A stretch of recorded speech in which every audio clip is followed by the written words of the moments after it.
सल्लु बहुत अलल हो हबीब। गया, अब ये बोझ मुझसे बर्दाश्त नहीं होता। मुझे किसी का बोझ बनना भी नहीं है, नहीं बनना मुझे किसी का बोझ।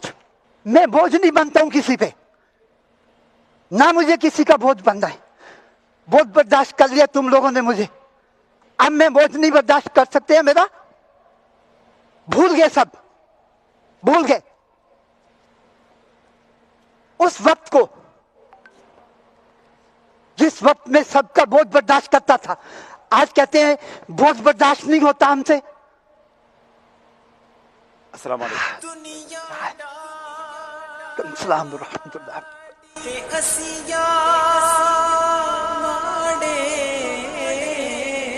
बोझ बर्दाश्त नहीं होता है, बोझ बर्दाश्त नहीं होता। मैं उस वक्त सबके बोझ बर्दाश्त करता था, तब बोझ बर्दाश्त नहीं होता था। अब कहते हैं बोझ बर्दाश्त नहीं होता। ना दिन देखा ना रात देखी, कहते हैं बोझ बर्दाश्त नहीं होता।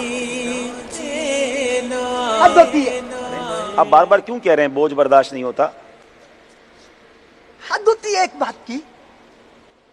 उस वक्त, जिस वक्त सबके बोझ बर्दाश्त करता था, उस वक्त किसी ने नहीं बोला कि आप हमारे बोझ बर्दाश्त करते हैं। भूख के वक्त खाना देना मेरा फर्ज था, दिया। मैंने बोझ महसूस नहीं किया क्योंकि मेरा फर्ज था। इन्होंने बोला मुझे कपड़े चाहिए, कपड़े दिए। इन्होंने बोला हमें बाजार का खाना चाहिए, हमने बाजार का खाना दिया। जिस वक्त इन्होंने जो डिमांड की मैंने पूरी करने की कोशिश की, लेकिन अब मेरा वक्त आया तो मुझे कहते हैं ये बोझ बर्दाश्त नहीं कर सकते। नहीं बनना मुझे किसी का बोझ, नहीं मुझे किसी का बोझ बनना। मैं अपना बोझ खुद बर्दाश्त करूं। नहीं, आपको कौन कहता है कि आप बोझ हैं? 1 2 3 4 कितने लोग हैं? सारे सारे कहते हैं हम आपका बोझ बर्दाश्त नहीं कर सकते। अब मुझे किसी का बोझ बर्दाश्त करना भी नहीं है। बस जैसे तैसे मैं अपना गुजारा खुद करूंगा, नहीं मुझे किसी का सहारा चाहिए। अपना बोझ मैं खुद बर्दाश्त करूंगा। बस आप सिर्फ एक काम करते हैं, जी फरमाएं। कुछ पैसे देते हैं मुझे। अच्छा, क्या करेंगे आप पैसों का? पैसे देंगे तो फिर मैं आपको बताऊंगा। चलें, पैसे देता हूँ आपको। पैसे आप भी निकालें। अरे सबसे क्यों ले रहे हैं? मैं देता हूँ ना आप आपको। भी दें। ये ले, इसमें डाल दें, इसमें डाल दो। बोरी में पैसे इसमें डालें। क्या जमा कर रहे हैं इसमें? पैसा क्यों बोरी में पैसे जमा कर रहे हैं? इसकी क्या वजह है? जब तक पैसा था तो तब तक मैं किसी का बोझ नहीं था। अब पैसा खत्म हो गया मेरे पास तो सबके लिए मैं बोझ बन गया। अच्छा, अब मुझे फिर से पैसा इकट्ठा करना है, इतना पैसा इकट्ठा करना है कि सब के सब रिश्तेदार मेरे रिश्तेदार बन जाए।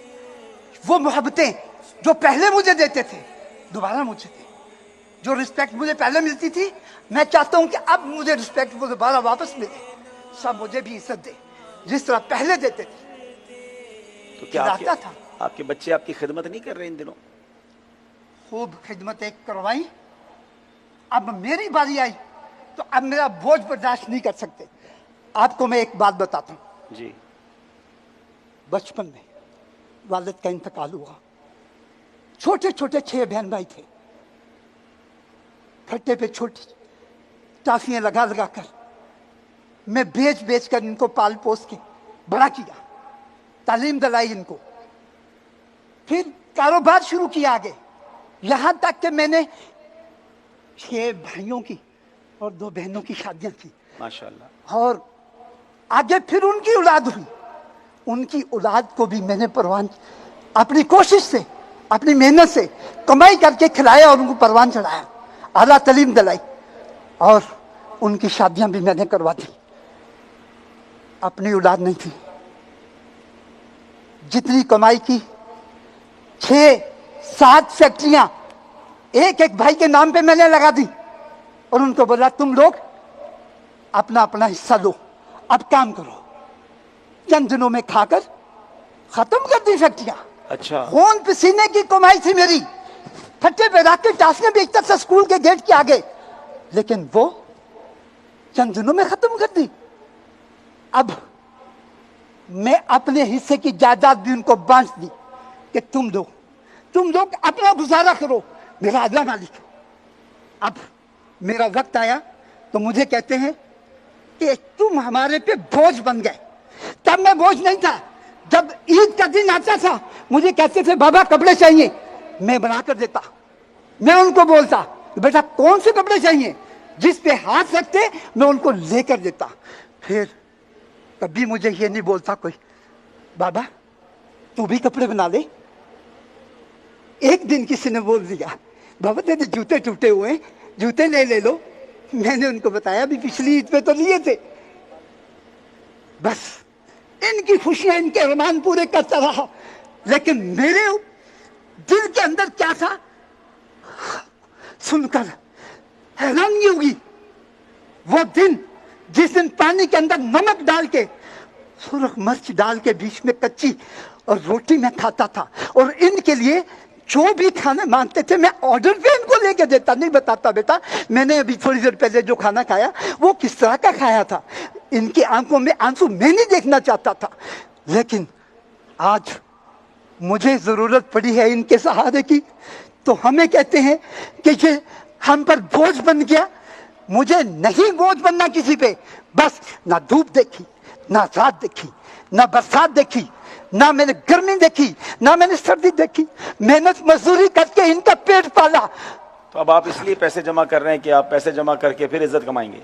बस मुझे इज्जत कमानी है, और ये देखिएगा आप जैसे मेरे पास पैसा आएगा फिर एक वक्त ऐसा आएगा सारे मेरे पास आएंगे, फिर मैं बोझ नहीं बनूंगा, फिर मैं इनके लिए बोझ नहीं बनूंगा। बस मुझे पैसे चाहिए, लेकिन पैसे मुझे करने क्या है? पहले जो पैसे थे वो भी तो ये खा गए ना। अभी इज्जत तो बन जाएगी, लेकिन ये पैसे ये तो इधर ही रह जाएंगे। उम्र इतनी हो चुकी कि अब और किसमें बांटूं ऐसे पैसे में? ये पैसे भी नहीं चाहिए मुझे। बस मैं चाहता हूँ कि मैं किसी पे बोझ ना बनूं। नहीं आप बोझ नहीं बनेंगे इंशाल्लाह। हम इंशाल्लाह किसी के बोझ आपके बच्चों से आपके भाइयों से राब्ता करेंगे। किसी पे बोझ नहीं बनना चाहता। मुझे ये पैसे भी नहीं चाहिए। नहीं आप ये ले तो जाए ना। मुझे भी नहीं चाहिए पैसे। अरे बाबा ये ले तो जाए, चलो आगे ले जाए। चले आपका मैं नहीं बनना चाहता बोझ किसी पे। मैं नहीं बनना चाहता किसी को बोझ।